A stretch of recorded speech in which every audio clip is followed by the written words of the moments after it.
Bienvenidos a Estrategia Televisión. En este vídeo vamos a hablar de Bolivia y vamos a hablar de la capacidad real de Bolivia para constituir un ejército.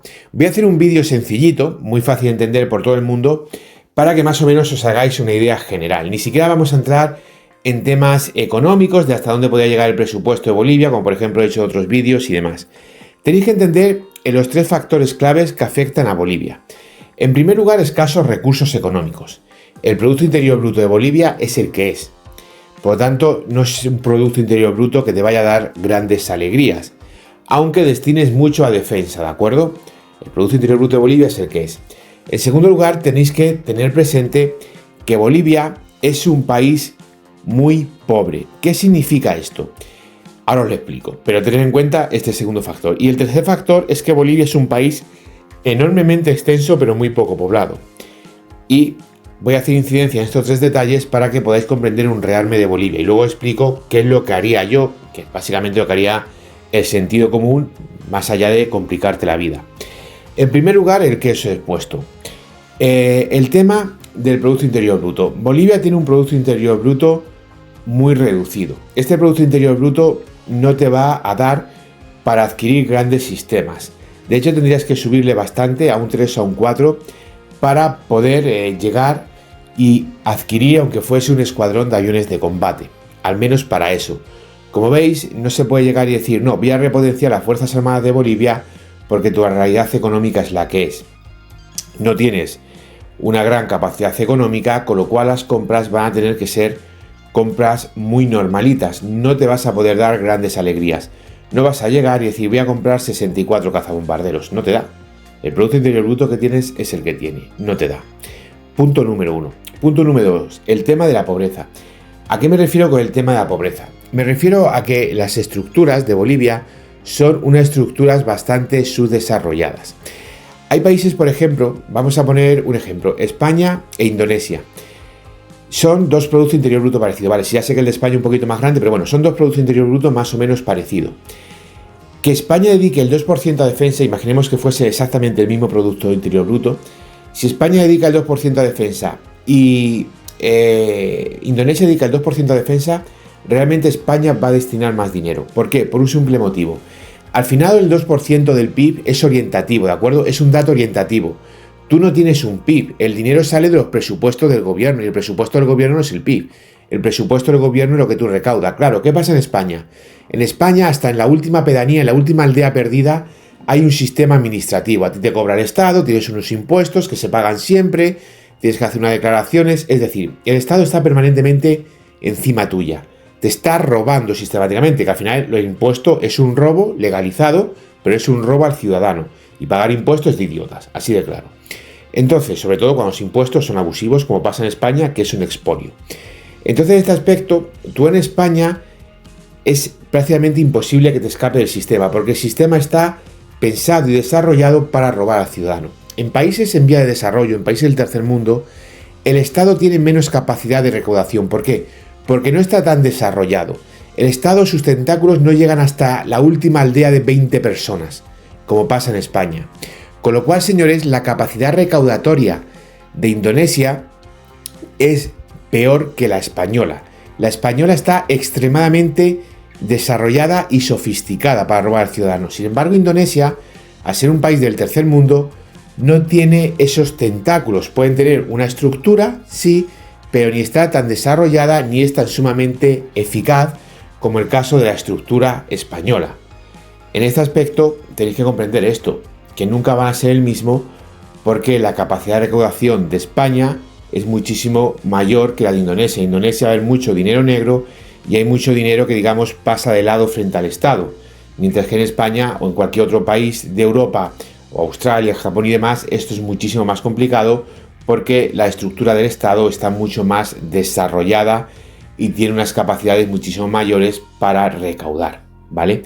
Por eso digo de Bolivia, que ya no es una cuestión de PIB, es que Bolivia, el sistema recaudatorio de Bolivia es muy tercermundista. Hay mucho dinero negro que pasa del lado del propio sistema, que no entra a jugar dentro del sistema y desde el cual puede recaudar, ¿de acuerdo? Con lo cual, en este aspecto, a la hora de tener acceso a un presupuesto que sale de los impuestos, Es decir, el 2% del PIB, que es orientativo, porque como os acabo de explicar, no es el 2% del PIB. Se toma ese margen, pero la realidad es lo que se gasta viene de los presupuestos generales de cada país, de los presupuestos generales del Estado. Y Bolivia ya no es que tenga poco PIB, sino que además su capacidad recaudatoria es una de las más paupérrimas de todo el continente americano, junto con Haití y con Surinam. Con lo cual, señores, pues la realidad de los hechos es la que es. Hay poco dinero, pero realmente, de facto, todavía hay menos dinero porque el Estado no tiene una gran capacidad recaudatoria. Y luego, el tercer punto que os he explicado, la extensión. Bolivia es un país enorme, más de 1 millón de kilómetros cuadrados, muy poco poblado. Y encima es un país, geográficamente hablando, que es un desastre total y absoluto desde el punto de vista operativo. ¿Por qué? Porque es un país enorme, pero enormemente también, entiéndase, país enorme y enormemente difícil de transitar por él. Lo que no es una montaña salvaje, es una selva impenetrable. Con lo cual, dentro de esta realidad, pues todo se complica muchísimo más. Todo se complica muchísimo más y se hace más difícil. ¿Cómo puede Bolivia mejorar sus capacidades militares? Si queremos que Bolivia tenga una mínima capacidad de respuesta, Bolivia lo que necesita de facto es tener unas fuerzas armadas enormemente móviles. Yo no me volvería loco con un pedazo de ejército, preferiría tener 20.000 soldados en todo el ejército, pero bien entrenados y bien equipados, a coger y ponerme a comprar armamento como loco y tener decenas de miles y miles y miles de soldados que no va a valer para nada. Prefiero tener un ejército móvil y un ejército bien entrenado y bien equipado. Prefiero tener en países como Bolivia 10.000 soldados, por ejemplo, y todos y cada uno de ellos equipados con visores ópticos en los fusiles y visores de visión nocturna que los permita combatir de noche, a tener 70.000 soldados con un fusil, sin un visor y sin capacidad de luchar de noche, por mucho que sean 70.000 soldados.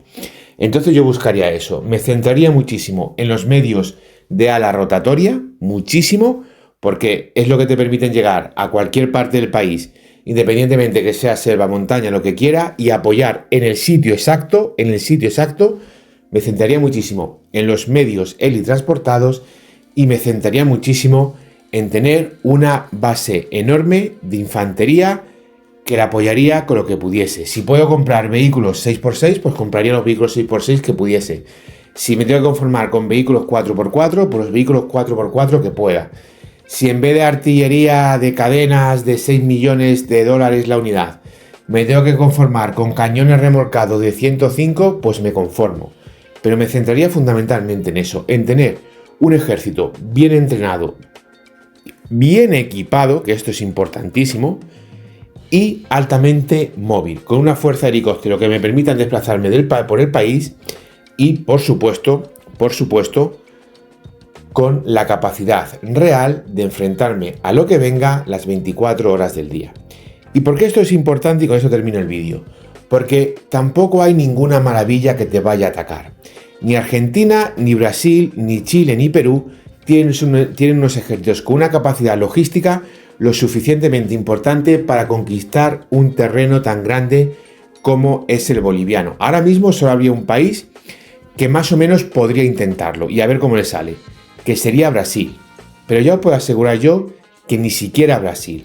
La realidad es que al meterte en un país que la mitad es selva, que la mitad es montaña, con unos ejércitos, con la estructura que tienen los ejércitos de Iberoamérica y el soporte logístico que tienen esos ejércitos, la aviación de transporte que tiene y las propias unidades de ala rotatoria que tienen, estos ejércitos como mucho, podrían intentar conquistar una franja de 30, 40, 50 kilómetros de frontera y mantenerla. Es a lo máximo que podrían llegar. A día de hoy, ningún ejército de América del Sur tiene una capacidad real de entrar y conquistar en Bolivia, aunque Bolivia esté mal, porque es un país enorme y sus estructuras logísticas dan de sí lo que dan de sí.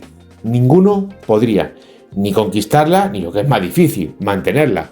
Porque bueno, conquistar siempre puede lanzar una operación relámpago, se te viene todo abajo y lo conquistas. Pero macho, eso es la primera fase. La segunda fase es quedarte allí, es poner tus estructuras del país, es empezar a construir, es empezar a gobernar aquello, es empezar a controlar aquello.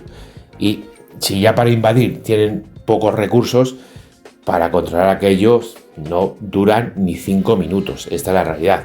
Con lo cual, aprovechando esto, y teniendo presente que no tengo enfrente un ejército de 500.000 de soldados con 300 helicópteros, 100 aviones de transporte táctico y 90-100 aviones de combate que puedan estar permanentemente haciendo